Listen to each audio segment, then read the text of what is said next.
இயேசு தம் சீடரை நோக்கி கூறியது. மக்கள் பார்க்க வேண்டுமென்று அவர்கள் முன் உங்கள் அறச்செயல்களை செய்யாதீர்கள். இதை குறித்து நீங்கள் எச்சரிக்கையாய் இருங்கள். இல்லையென்றால் உங்கள் விண்ணகத் தந்தையிடமிருந்து உங்களுக்கு கைமாறு கிடைக்காது. நீங்கள் தர்மம் செய்யும் போது உங்களை பற்றி தம்பட்டம் அடிக்காதீர்கள். வெளிவேடக்காரர் மக்கள் புகழ வேண்டுமென்று தொழுகை கூடங்களிலும் சந்துகளிலும் நின்று அவ்வாறு செய்வர். அவர்கள் தங்களுக்குரிய கைமாறு பெற்றுவிட்டார்கள் என உறுதியாக உங்களுக்கு சொல்கிறேன். நீங்கள் தர்மம் செய்யும்போது உங்கள் வழக்கை செய்வது இடக்கைக்கு தெரியாதிருக்கட்டும். அப்பொழுது நீங்கள் செய்யும் தர்மம் மறைவாய் இருக்கும். மறைவாய் உள்ளதை காணும் உங்கள் தந்தையும் உங்களுக்கு கைமாறு அளிப்பார். நீங்கள் இறைவனிடம் வேண்டும் பொழுது வெளி வேடக்காரரைப் போல் இருக்க வேண்டாம்.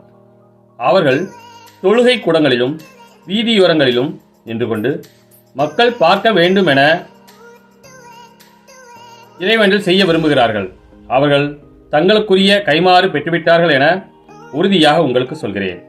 ஆனால் நீங்கள் இறைவனிடம் வேண்டும் பொழுது உங்கள் உள்ளறைக்கு சென்று கதவை அடைத்துக் கொண்டு மறைவாய் உள்ள உங்கள் தந்தையை நோக்கி வேண்டுங்கள். மறைவாய் உள்ளதை காணும் உங்கள் தந்தையும் உங்களுக்கு கைமாறு அளிப்பார்.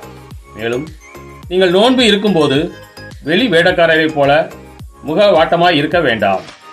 தாங்கள் நோன்பு இருப்பதை மக்கள் பார்க்க வேண்டுமென்றே அவர்கள் தங்கள் முகங்களை விகாரப்படுத்திக் கொள்கிறார்கள். அவர்கள் தங்களுக்குரிய கைமாறு பெற்றுவிட்டார்கள் என உறுதியாக உங்களுக்கு சொல்கிறேன். நீங்கள் நோன்பு இருக்கும்போது உங்கள் தலையில் எண்ணெய் தேய்த்து முகத்தை கழுவுங்கள்.